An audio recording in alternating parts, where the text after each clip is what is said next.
correction de l'exercice type 2 sur les parallélogrammes. Dans cet exercice, on me demandait de démontrer que EB mesurait 8 cm. Donc encore une fois, c'est une démonstration. Donc on aura 3 parties. On sait que, d'après la propriété, on peut conclure. Donc la conclusion, je la connais, c'est ce qu'on me demande.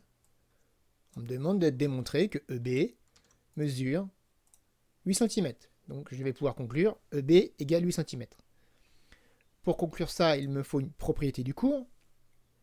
Et en regardant la figure, j'ai bien envie d'utiliser la propriété sur les diagonales d'un parallélogramme. Donc si je regarde mon cours, j'ai une propriété qui me parle des diagonales et qui me dit que si un quadrilatère est un parallélogramme, alors ces diagonales se coupent à leur milieu. Donc ici, ça conviendrait parfaitement. Si un quadrilatère est un parallélogramme, alors ces diagonales se coupent à leur milieu. Alors le problème, c'est que je ne sais pas que ABCD est un parallélogramme. Donc là, je ne peux pas écrire ABCD est un parallélogramme et me dire c'est terminé. Parce que je ne sais pas que ABCD est un parallélogramme, l'énoncé ne me le dit pas. Donc je vais avoir besoin de faire une autre démonstration pour qui arrive à la conclusion ABCD est un parallélogramme. Sinon, je n'ai fait que la moitié du travail. Je ne peux pas m'arrêter là. Donc, comment démontrer que ABCD est un parallélogramme? C'est ce qu'on veut conclure. ABCD est un parallélogramme.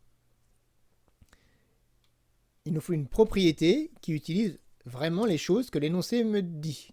Ce que je sais, ce que l'énoncé me donne. Donc je peux l'écrire. L'énoncé me dit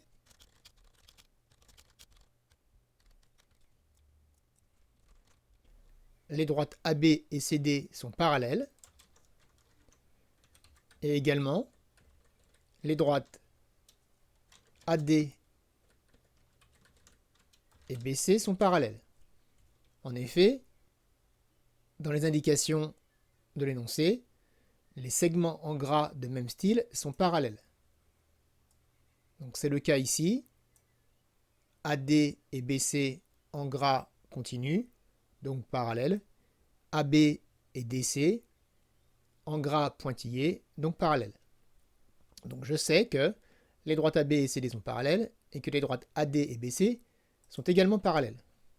Donc il faut que j'utilise une propriété qui conclut qu'on a un parallélogramme. Et bien dans le cours, j'ai évidemment une propriété qui va parfaitement. Si un quadrilatère a ses côtés opposés parallèles, alors c'est un parallélogramme.